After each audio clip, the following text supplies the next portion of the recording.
Experience the future of Maine News today at mainewebnews.com.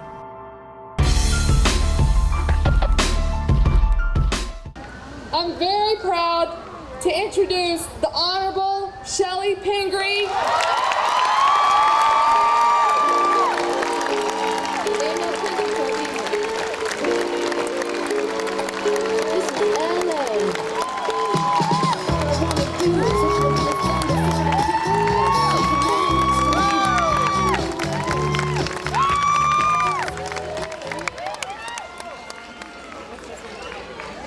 Thank you. Just when the music was getting good. So Portland, are you ready to have Lady Gaga visit?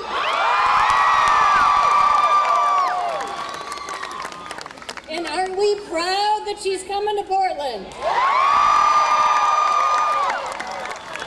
Well, I'm going to just say a few things. She's not quite here yet, so let me talk a little bit about this. You know, the fact is, I got to say hello to a few of you here, and there's a lot of young kids who came from school when it was over, maybe left a little bit early.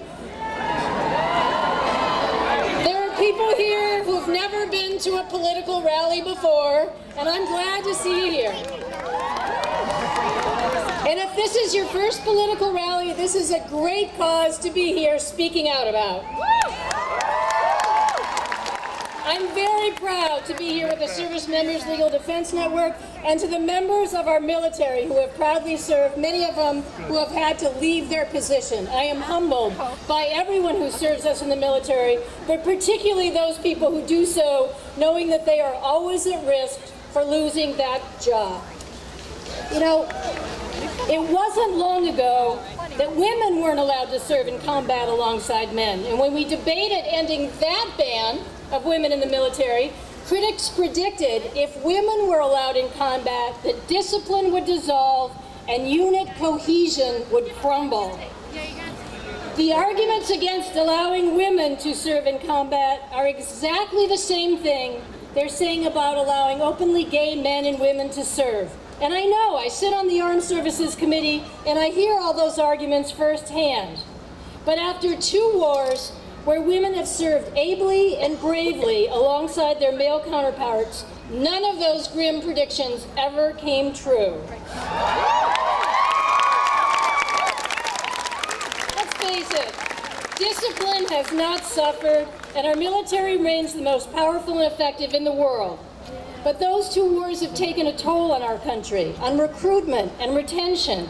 Our military is stretched very thin, and the last thing we should be doing is kicking out skilled men and women who have volunteered to fight for their country.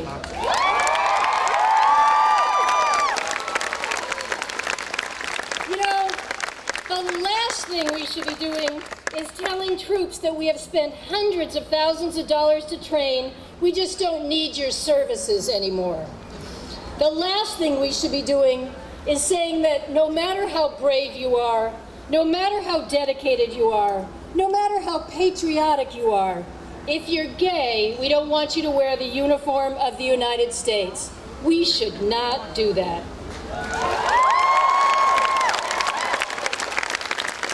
The fact is, don't ask, don't tell threatens our national security. It wastes our precious resources, and it goes against the very values our military embodies: integrity, honesty, and loyalty. I was very proud to represent Portland, to represent the 1st Congressional District of Maine, and stand on the House floor and speak out against this backward and ineffective policy. And I was very proud to cast my vote against this policy that does nothing to make our nation safer. And I am proud to continue to stand as we continue this fight.